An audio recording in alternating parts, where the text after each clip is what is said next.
There is a threshold in the life of every deeply empathetic person, a moment so quiet that no one else notices it, yet so seismic that it alters the structure of their psyche forever.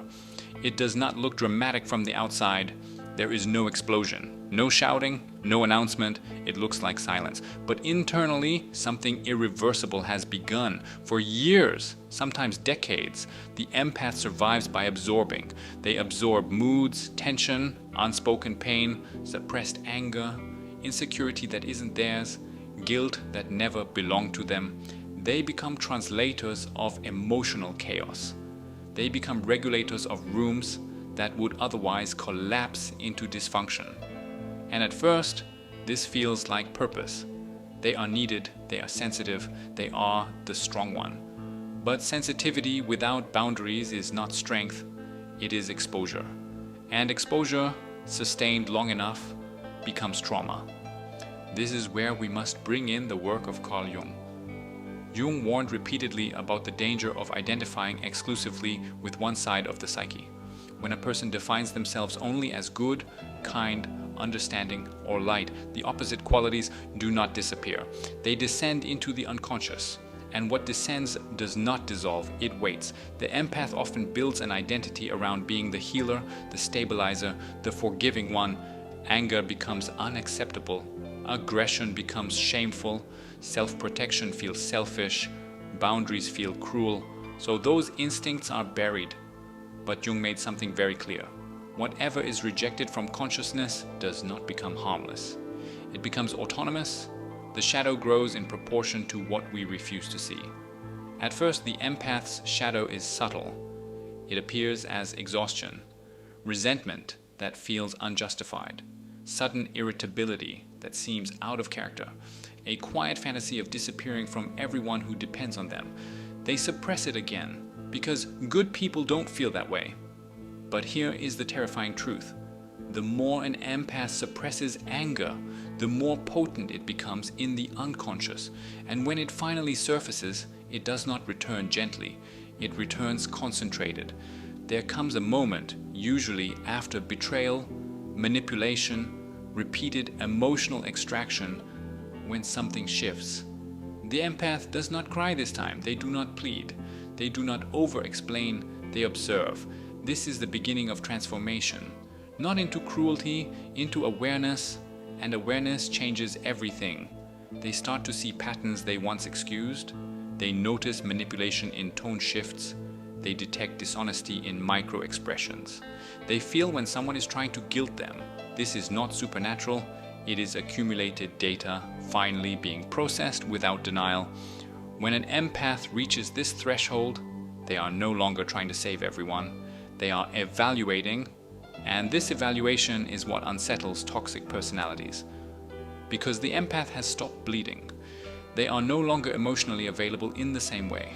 Jung described individuation as the integration of the shadow, not its destruction. The goal is not to eliminate anger or aggression, but to own it consciously. If you do not own your capacity for destruction, you will be unconsciously ruled by it. This is the moment that feels terrifying, because the empath realizes, I am not only capable of love, I am also capable of force. And this realization threatens their identity. For years they believed their power was softness. Now they begin to understand that their power was perception all along. The shift is subtle but profound. They speak less, they reveal less, they react less. But when they do respond, it is precise. And precision is far more powerful than emotional overflow. This is not the birth of darkness, it is the end of naivety. However, here is where many people misunderstand Jung. Integrating the shadow does not mean becoming cruel. It does not mean seeking revenge.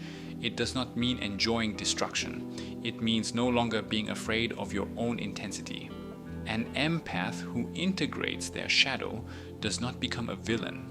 They become sovereign. And sovereignty feels dangerous to those who benefited from your self-sacrifice.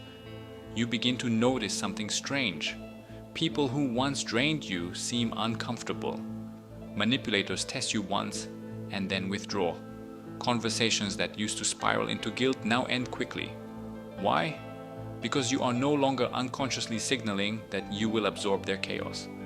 Energy dynamics change when internal alignment changes. Jung said, "Until you make the unconscious conscious, it will direct your life and you will call it fate." For years, many empaths call their suffering fate. They call repeated narcissistic dynamics bad luck. They call chronic exhaustion being too sensitive. But once the shadow begins to integrate, fate turns into pattern recognition, and pattern recognition is liberation. This is the breaking point, not where the empath becomes dark, but where they stop being blind.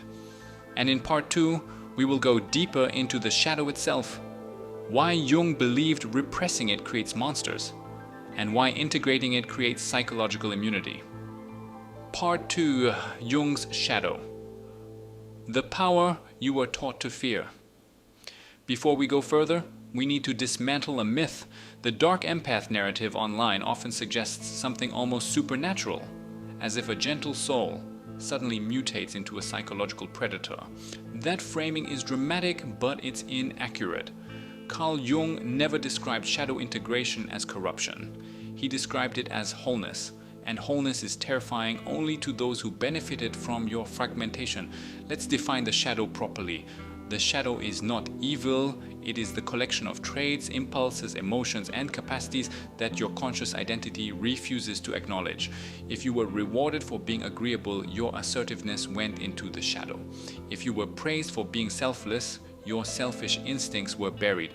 If anger was punished in your childhood, your aggression did not disappear.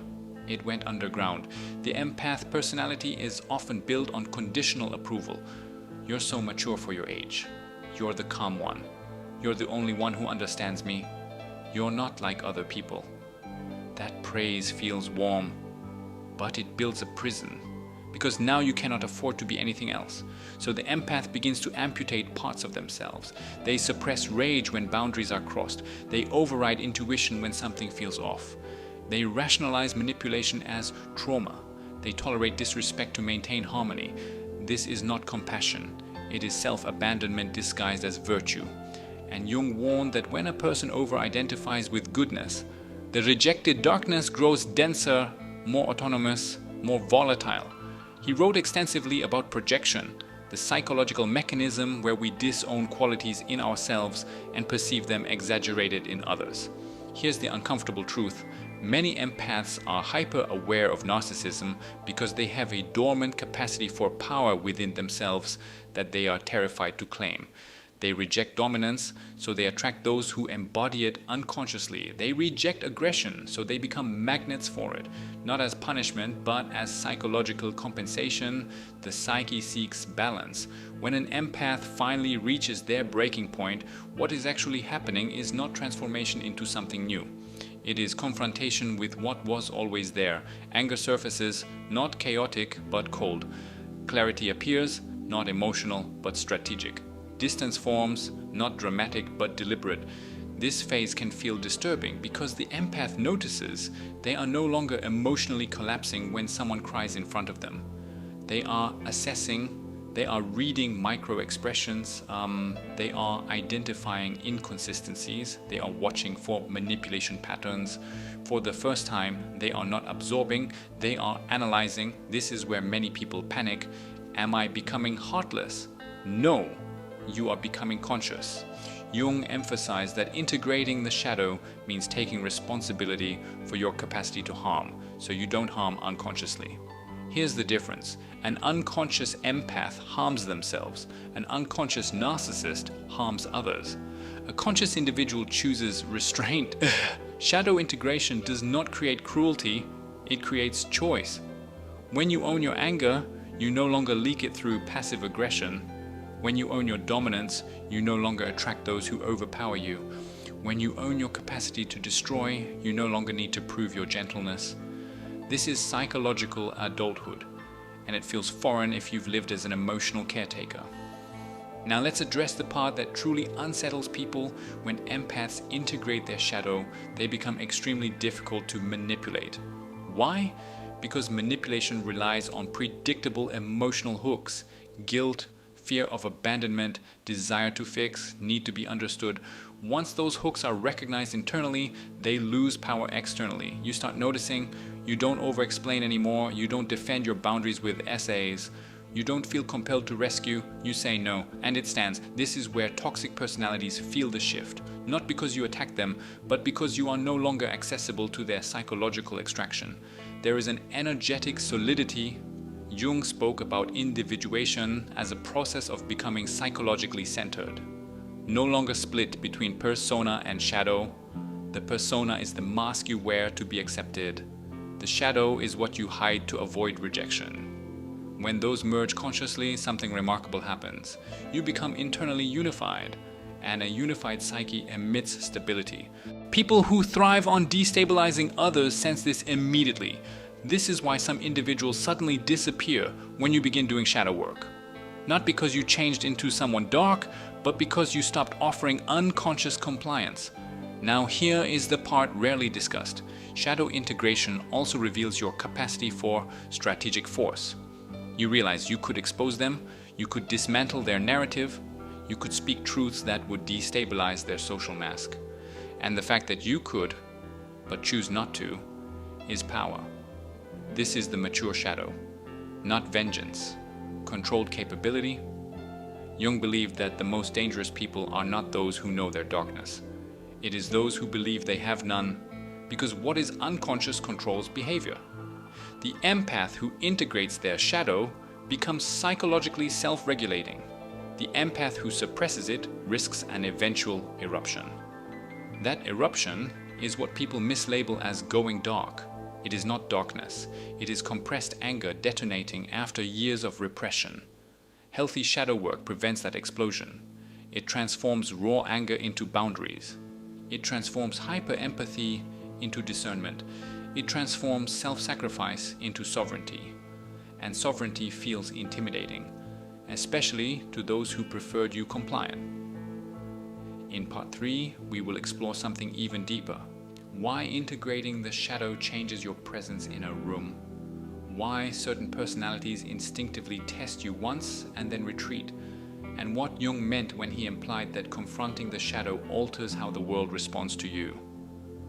Part 3. When your presence changes. The psychology of becoming untouchable. There is a stage in shadow integration that cannot be faked. It is not louder confidence. It is not rehearsed boundaries. It is not a new personality. It is structural.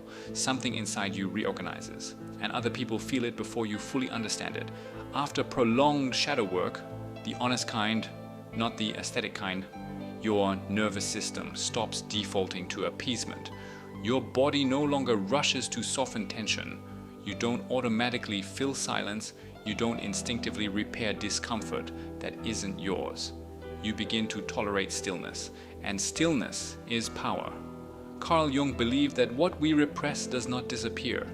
It shapes our behavior from behind the curtain. When the shadow remains unconscious, it leaks. It shows up as people-pleasing, overgiving, subtle resentment, misplaced loyalty, chronic exhaustion. But when the shadow becomes conscious, leakage stops. You are no longer bleeding energy through invisible wounds. This is where something fascinating happens. Manipulative personalities, whether narcissistic, covertly controlling, or emotionally parasitic, operate through testing. They push lightly at first, a small boundary violation, a subtle guilt hook, a minor disrespect disguised as humor.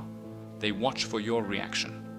Before shadow integration, the empath reacts predictably, over-explains, justifies, smiles through discomfort, tries to restore harmony after integration. You pause, you look at them, and you say very little. The absence of reaction unsettles them. Why?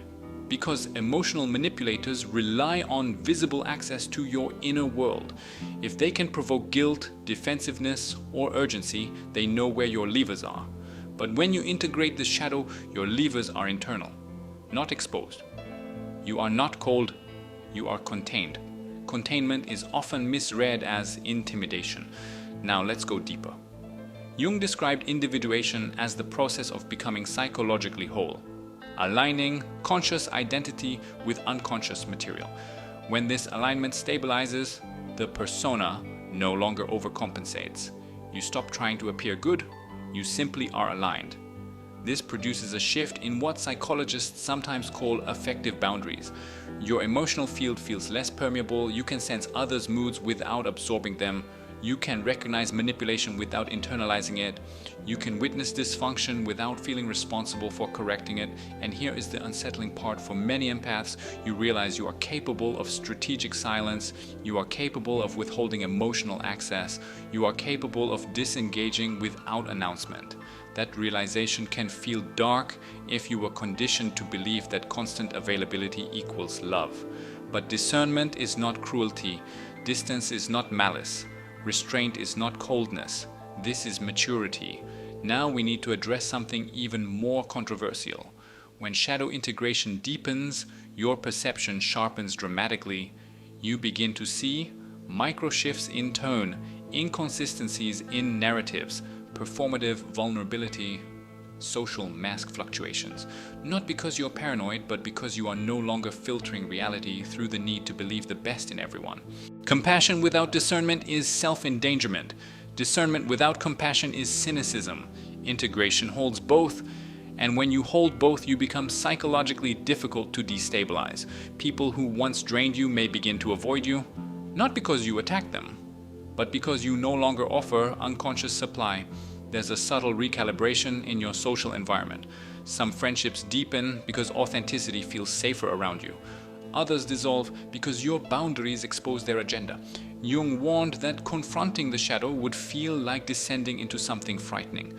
He compared it to facing an inner adversary, but he also emphasized that the goal is not to annihilate this figure, and it is to integrate it.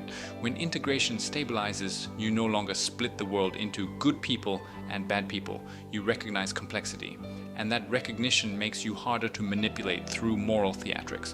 One of the most dramatic shifts occurs internally. You stop explaining yourself to those who misunderstand you intentionally. You stop negotiating your self-respect. You stop offering emotional labor where there is no reciprocity. And here's the paradox. The more integrated you become, the less aggressive you need to be, because aggression is often compensation for insecurity. Integrated power does not need to perform, it does not announce, it does not threaten, it stands. This is why some individuals describe the integrated empath as intense, not loud. Intensity is focused presence. There is no emotional leakage, no frantic energy, no desperate need to be perceived positively. There is alignment between thought, feeling, and action. That alignment feels immovable, and immovability is deeply unsettling to those accustomed to shifting you. Now let's dismantle the fantasy element. You are not becoming superhuman, you are becoming regulated. You are not gaining mystical powers, you are gaining pattern recognition and nervous system stability. And stability changes interpersonal dynamics dramatically when you do not flinch, manipulators recalculate. When you do not chase, avoidance becomes uncertain. When you do not overgive, exploiters disengage. It looks like magic. It is psychology. But here's the deeper layer, the one rarely discussed. Integration also reveals your capacity for destruction. You understand precisely how someone operates. You see their insecurity, you see their mask, you see the fractures in their persona, and you realize you could expose them with surgical precision. That awareness can feel dangerous, but this is where moral maturity is tested. True shadow integration is not about using that insight to dominate, it is about choosing restraint unless protection is necessary. Jung believed that confronting one's darkness was essential to ethical strength. Without acknowledging your capacity for harm, your morality is fragile, because it is based on naivety, not choice. When you know you could wound and choose not to, that is integrity. This is the stage where empaths stop being victims of unconscious dynamics. They become conscious participants. And that shift, more than anything, changes how the world responds to them. In part 4, we will address the final and most misunderstood piece. Why integrating the shadow does not make you darker, why it actually increases your capacity for love, and how to stabilize this transformation without becoming rigid, cynical, or emotionally shut down. Part 4, The final integration, why facing darkness, expands love. There is a misconception that once you integrate your shadow, you become harder, colder, less open. That is only true if the process stops halfway.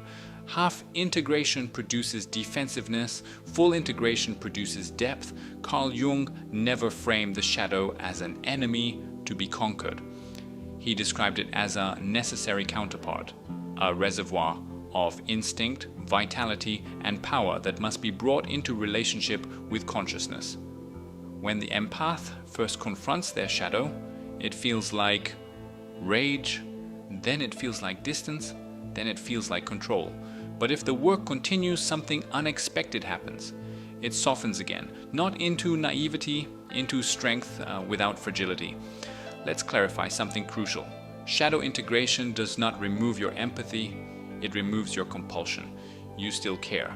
You still perceive emotional undercurrents. You still feel the pain in a room, but you no longer feel obligated to fix it. This distinction changes everything. Before integration, compassion often came from fear. Fear of abandonment, fear of conflict, fear of being perceived as selfish, fear of losing connection. After integration, compassion comes from choice. And love that is chosen is radically different from love that is extracted. When you no longer fear your anger, you can express boundaries calmly. When you no longer deny your dominance, you can lead without apology. When you no longer suppress your intensity, you can channel it constructively. This is not darkness, it is integration of polarity. Jung spoke about the union of opposites, the tension between light and dark within the psyche. Psychological maturity does not eliminate that tension, it stabilizes it.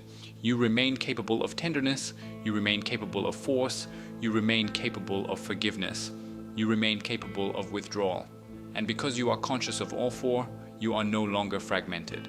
Here is the final shift that marks true transformation. You stop identifying as the empath. Identity built around sensitivity can become another mask, another persona. It can trap you in perpetual emotional availability. It can prevent evolution. When individuation deepens, labels dissolve. You are not the healer. You are not the strong one. You are not the sensitive one. You are a whole psyche with range, and range is freedom. Now let's address the fear. Some people watching this may recognize themselves in this transition. They may notice increasing intolerance for manipulation. They may feel less reactive. They may sense a rising intensity in their presence. The fear arises, am I losing my kindness? The answer depends on one thing. Are you becoming more conscious or more reactive? If you are pausing more before responding, you are integrating. If you are choosing silence strategically, you are integrating. If you are enforcing boundaries without humiliation or cruelty, you are integrating. But if you are seeking revenge, craving domination, or enjoying others' discomfort, that is not integration. That is shadow possession.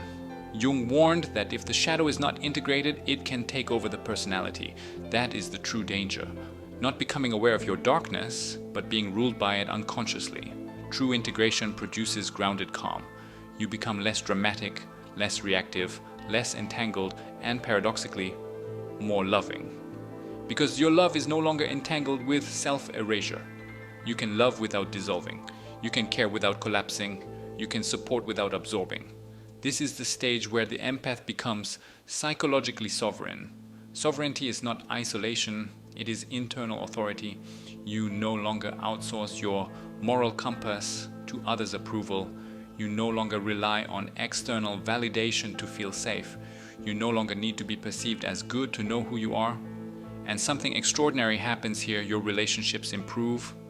Not all of them, but the right ones. Because healthy individuals feel safer around someone integrated. They feel the steadiness. They sense the boundaries. They recognize the authenticity.